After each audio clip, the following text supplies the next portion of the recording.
welcome to the Healing You Method with Gloria Lybecker, which is myself. And I'm so thrilled to get to introduce you to Lola Michelin today. Lola is the Director of Education for the Northwest School of Animal Massage. So welcome. I'm so glad we're getting together. Hi, And Gloria. Well, I feel really blessed to be here with you. yeah. So maybe we could start off with you sharing just a little bit about your background with our viewers so they get Oh, to kind of know you through new eyes here. sure, you bet. Well, so I grew up actually in the city, a big city. I grew up just outside of Detroit, Hmm. and I was one of five girls. I'm the youngest of Oh, five girls, so I grew up in a household of shared bathrooms and yeah. yeah, lots of interesting, wonderful, wonderful sisters. I'm just deeply in love with every member of my family, and I was very fortunate to be raised by them. Um, and my one sister and I were both very, very passionate about horses. So we Mm. spent our summers together in Canada, riding at a horse ranch there. Mm. As you can imagine, there's not a lot of horses in Detroit, so we had to go places in order to pursue our passion with horses. And then I went to Michigan State University for college, and that's where I actually got my first horse and really Wow. dove into uh, hunter and jumper, dressage, just got really involved with different aspects of horsemanship, as well as got a job working as a vet assistant at the racetrack. So I loved that. Yeah, I'm just going to ask you to share just a little smidgen about that first horse because that can be pretty special. Well, sure. The first horse that was my horse was a Tennessee Walker Oh. mare.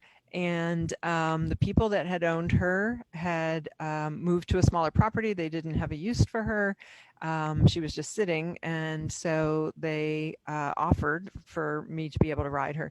And it was kind of fun because she wasn't designed to do the kinds of things I was interested in, but she was a very willing companion. So we Yeah. learned a lot together.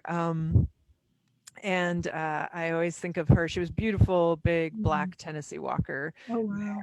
mare, very regal and very sure of herself. Mm. Um, and then when I worked at the racetrack, my first experience with equine massage was at the racetrack when I was in college. And I was working as a veterinarian technician there, but we had a horse who had been through just about everything with the vets. We were trying to figure out a hock issue and just couldn't get resolution. And so somebody called in a massage therapist from Florida who flew up to work on the horse. And I just was hooked when I saw that. I saw him work on this horse, and within 3 hours, the horse was going like 80% better, Wow. almost sound. And I think we all were pretty amazed. Yeah. So I just, at that point, I Mm. was just getting ready to start vet school. So I had finished my pre-vet program.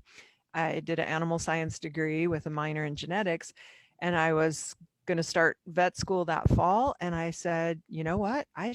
I want to learn this. And Yeah. so I took a year off of vet school in order to train with this gentleman. And I followed him up and down the East Coast, learning how to do massage, because back then, which I won't say how long ago that was, but let's just say it was a while ago, there were no schools where you could Yeah. study equine massage. So I kind of Mm. learned through a variety of experiences, my equestrian experiences, my vet tech training, and Mhm. then my mentorship with this gentleman. Yeah. And I just knew like this was what I was going to do. And I've Mm. had lots of other jobs along the way. After college, I went to work at a zoo. So I've done a number of That's so years cool. working in the zoological park and Yeah. education. And I worked in biopharmaceuticals for a while in Boston. But I always had, a side hustle doing massage. And Mm. finally, about 30 years ago, I went full time with the massage. And then eventually in 2001, I founded the school here in just outside of Seattle, Washington, in response to changes in the legal requirements for Yeah. massage. I'm also a human massage therapist, and over the years, I've studied acupressure and a little bit of osteopathy, kind of Yeah. added to my skills as Yeah. I go, just kind of natural curiosity. Yeah. And yeah, I landed here on Vashon Island about 9 years ago. We had to move our campus, and we Mm, found a lovely little farm here where we do retirement and rehabilitation alongside that of the sounds school. fascinating. Yeah. It's so lovely. It really, especially I have to say, in the midst of everything we're going through today, it's so nice to be somewhere that feels there's just such strong community, but it feels a little bit removed from the Mhm. chaos. And I find for my horses, it's an amazing environment because it's so peaceful. So Yeah. that's kind of me in a nutshell. Wow. How cool is that? Um, so you've talked about this a little bit, but maybe you could be a little more specific about what actually got you the most interested in the healing fields or the healing arts, because you've named several different modalities that you've become pretty familiar with when you Yeah. put it together. Yeah. Well, I think I healing was just a part of my life from the beginning because my entire family, with the exception of my father, are in the medical field. We always joke that Mhm. um, my mom and all of my sisters have been either nurses or dietitians or in some manner or another they worked in the hospital in our hometown. And my dad, on the other hand, had a tile and terrazzo business. He did flooring, Yeah. and he was like, yeah, Lola and I, we're not going to go through the hospital doors unless they have to carry us through. And then, of course, he ended up having to tile the lobby of the of the hospital. So he said, well, now you're the only one in the family that's not in the field. But I just knew like healing with people wasn't necessarily what I was drawn to. I was always drawn Mhm. to animals from as Mm. long as I can remember. We always had dogs and cats in the house. My Yeah. sister and I were famous for bringing home strays and anything that Yeah. we could find, squirrels and rabbits. And once I had it in my mind that that horses could be part of my picture, then Yeah. that's kind of where I went with it. Yeah. You had no question about it. Hmm. And so, as you've been along this path, what are you noticing tend to be the ways, I guess, that you most contribute to the to benefiting the equine or other animals? Mm. Well, I used to think if you'd asked me this question 20 years ago, I would say that the best thing I did for the animals was prevent injury. Yeah. Um, when I was, very competitive equestrian, that was always top of mind. Like, how do I keep my horses going safely for as long as they can, as well as they can? And I think that the massage was a really great tool for that. But Mhm. over the years in my practice, I also realized that many of the horses that I was working with, what they needed from me was help with anxiety or help with Oh, confusion or boredom. yeah.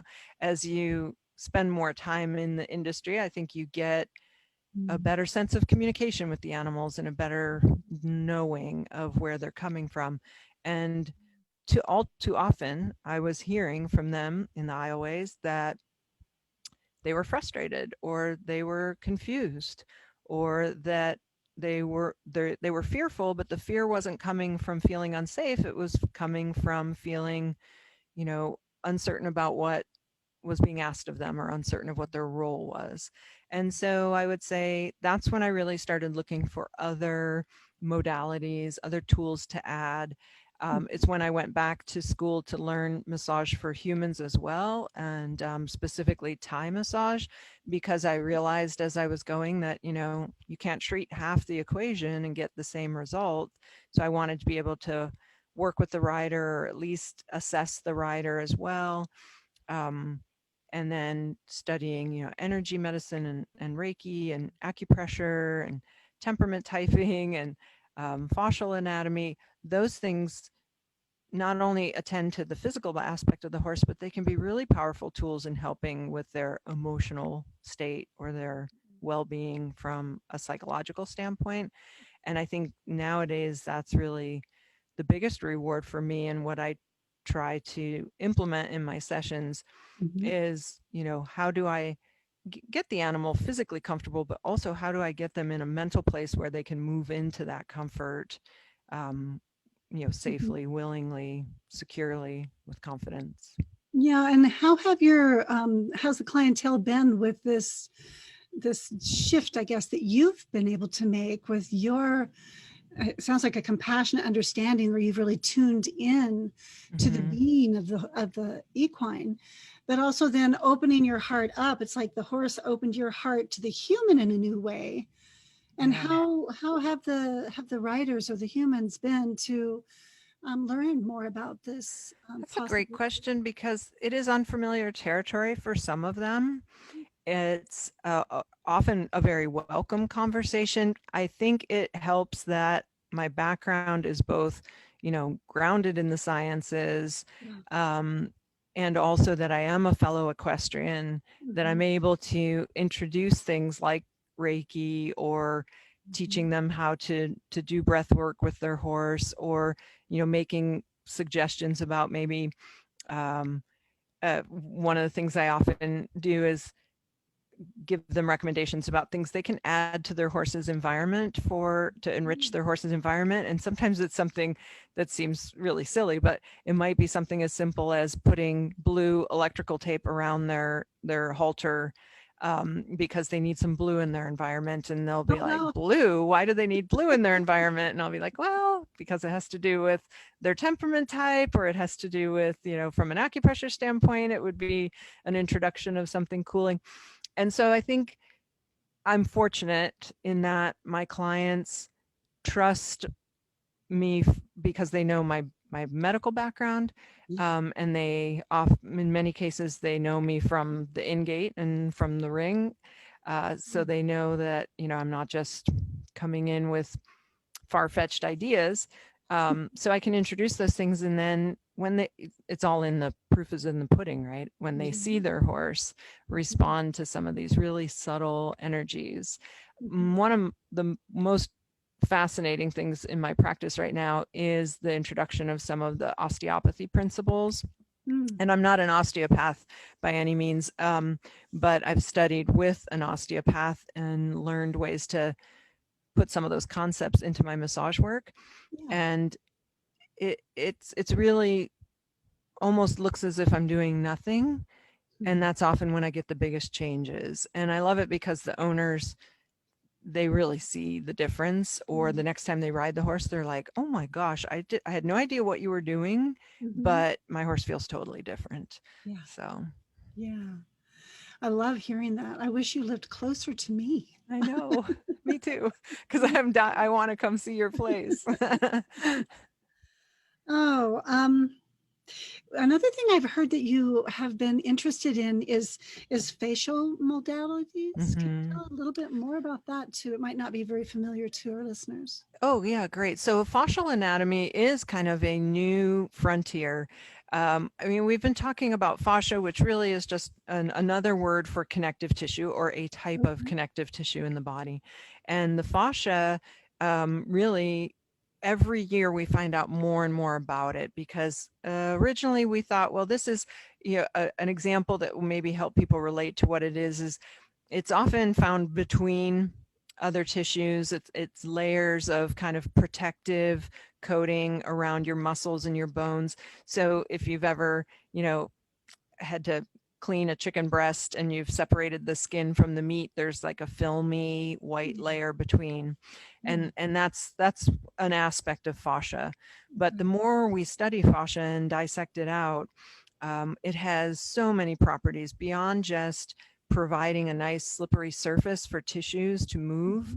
Mhm. So it contributes a lot to our mobility, but it's Mhm. also it's fiber optic, meaning it conducts light. So it actually Mhm. helps orchestrate light within the body, it helps illuminate the body. It is conductive in a way that it transmits nerve impulses. So it's related to the nerves, but it also helps transmit nerve information, nerve Mhm. stimulus throughout the body. It helps us with our hydration. I mean, it's really involved in every aspect of our health and every function in your body. And the beauty of it is it's like a spider's web. It's all connected. So there's no beginning or end to your fascial anatomy. But in horses specifically, in recent years, they have dissected out specific areas or relationships of the fascia that connect one muscle to another muscle or to another structure. And we have this basically a map of the horse's body that helps to relate to function. So there's a fascial line or a fascial track that runs down the horse's back. There's one that runs up their belly. They connect at the feet and at the jaw. There's lines that go in spirals around the body, and they help, our horses do all the incredibly magical things they do. Whether it's under saddle or just out in the field, or, when they're rolling, like when you watch your horse get down on the ground and roll, that is to me a great illustration of the fascial anatomy and how the fascial anatomy coordinates all these different movements going on at once. So from a massage standpoint and an acupressure standpoint, we can access this fascial field to help with, creating better mobility for the horse, creating better nerve conduction, creating better fluid dynamics for the body. So that one system can impact so many different aspects of the horse, including their emotional body, because when your emotions are unbalanced, your fascia gets restricted. Yeah, it's very true. There's a tightening up, perhaps. Correct. Yep. Yeah. Even the simplest thing, you might notice, most of us know our own horses well enough that we can just see if their faces look a little tense, or their eyes are a little narrowed, or their nostrils are a little stiff or rigid. Those things stand out to us as, oh yeah, my horse is feeling anxious, or my horse is really alert, or something must be in my horse's awareness that is not in my awareness. Those are often translated through the fascia. Wow. I love hearing about that. I've looked into that, I guess, more working with my human clients as well, especially with energy medicine modalities and tapping and things like that with the acupressure points. Yes. But I don't know, it's almost like it really supports the communication of the overall being.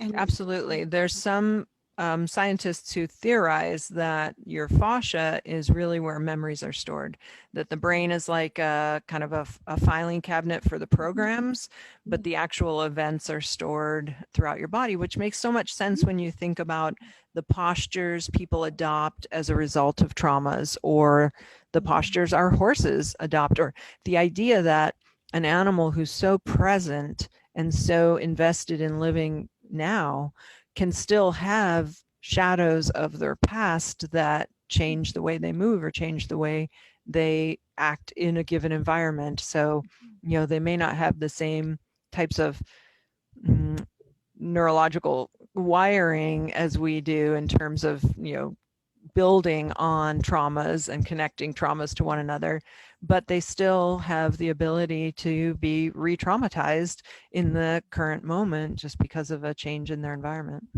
Yeah. Well, I really like touching on the body memory, and also the I guess the unique differences between human and equine. But yeah, the body doesn't forget. And yet the body can learn through the experience. It doesn't need to necessarily be traumatic. And so the horses can teach us so much about that. I love that. That's a great point, because you work with animals and you realize like they can take an experience and be very non-judgmental about that experience, or not really attach an emotion to the experience, and use it in different ways. Like that same experience for a horse could be used to, I'm going to use it to protect myself in this environment, but in another environment, I'm going to use it to help me develop an interspecies relationship, or in another thing it might be something that brings them joy, whereas for us it kind of becomes fixed to that moment in time and the emotion that was there at that time, I think. Yeah, I love exploring that. So I know that you do have you're a woman of vision, And it's a very expansive vision, and it's I like the inclusion, I guess, the sense of inclusion with the world, and your interest and your curiosity that just continues to allow you to contribute more wherever you go. So what are some of the visions that you see that are starting to pop up for you, and what are you looking forward to? Oh, well, thank you for saying that. First of all, I hope that that's true, and I try to. I think more than anything, I just get bored easily, so I'm always looking for the next thing. Love it. And yeah, I don't sit still very well, so there's always, lots of irons in the fire, I guess. Yeah. Of course, the school has been kind of I never set out to have a teaching program. I mean, I taught riding lessons, and I, was worked in conservation education in the zoos. So I guess it was always there in some form. Yeah. But certainly my dream when I started doing massage was, oh, I'm going to go to the Olympics and massage the Olympic horses, or, I'm just going to go and work on zoo animals and build up a list of every possible species I can get my hands on. And a school was never part of that, but through encouragement from other individuals, of course, the Northwest School of Animal Massage came to be. And now I can't imagine life without it, because I love the education piece. I love interacting with our students, and the incredible instructors that it's brought into my life that I get to learn from and interact with all the time.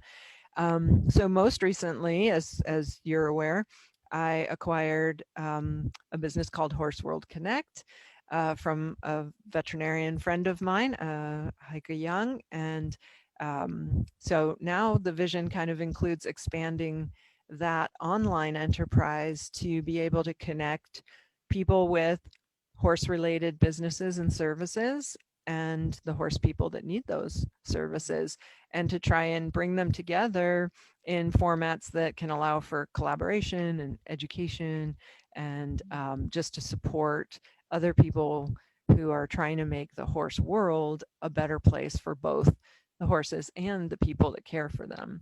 So I'm super excited about Horse World Connect, and building that out into something that can offer more educational opportunities and more business support for its members. I love that. That's one of the things that first drew me to the Horse Connect model, Horse Yeah. World, and that you are kind of holding that torch out there too, to be able to connect people with other people and people with other interests that really have a heart for the equine, and to see that flourish in the world, especially the way that our world is right now, for there to be resources that are available. Yeah, and part of it's a bit selfish in that I started out as a member of Horse World Connect, a business member, and when the business came up for sale, I thought, oh gosh, I could benefit so much from having access to all these people for my own horses, for my own businesses, that it just seemed like a perfect fit to the other things that I do with my life. And so, yeah, I'm really excited to see where that goes. It's a steep learning curve, so I'm still trying to decide the best ways to make that a good experience for all the different members involved. But I have lots of support and lots of great people like yourself involved, that I just think it can't fail, because horse people love to talk about their horses, but also just love to, talk to each other. So yeah, I'm super excited about that.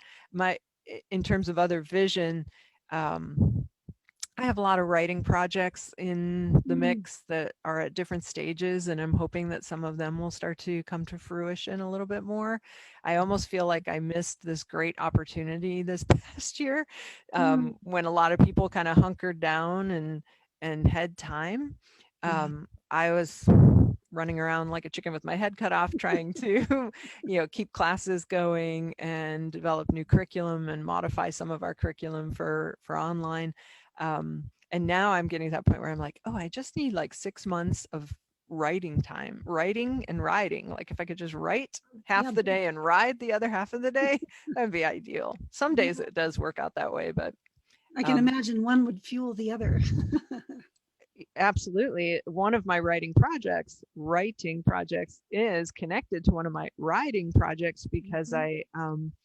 last May, I purchased a horse off the track in order to go to the Retired Racehorse Project in Kentucky, which I think Wow. is just this amazing event.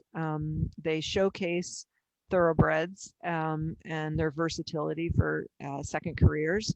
So the organization supports a lot of thoroughbred rescues and rehoming groups in order to get horses into second careers. And Mm. having had, it kind of brought me back to my roots in some way because having started out at the racetrack, and I've ridden thoroughbreds over the years many, many times. They're one of my favorite breeds.